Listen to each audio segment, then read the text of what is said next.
Alright guys, X-Men 97 debuted today on Disney Plus in a 2-episode premiere. I'm here to give you a quick non-spoiler review.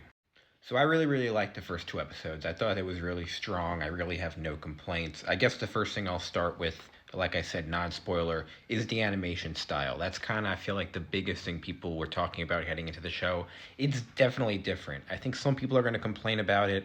It's definitely not as grainy. It's a little bit different. I'm trying to think of what previous movies it looks like. It definitely resembles some of the DC movies I've watched.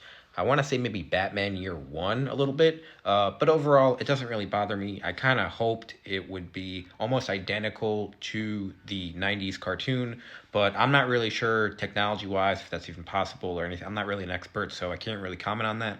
But overall, I thought it looked pretty good. I thought they did a good job with the storylines. I'll get into that with the spoiler review, but they did a good job picking up right where they left off in the older show, giving a bunch of there are a bunch of like subplots that I thought worked really well with the characters, a bunch of the older themes from the old show. So I thought that was all good.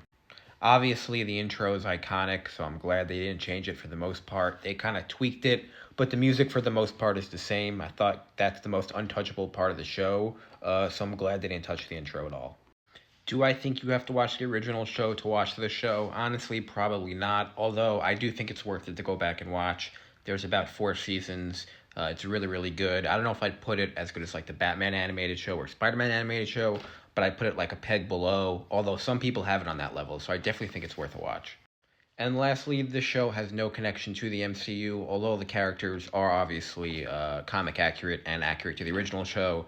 There is no connection to the MCU, so this will not affect the X-Men coming into the MCU. This is not the introduction to them or anything like that. So thanks guys for watching. I'll do a spoiler review, and as always, I'll see you on the next one.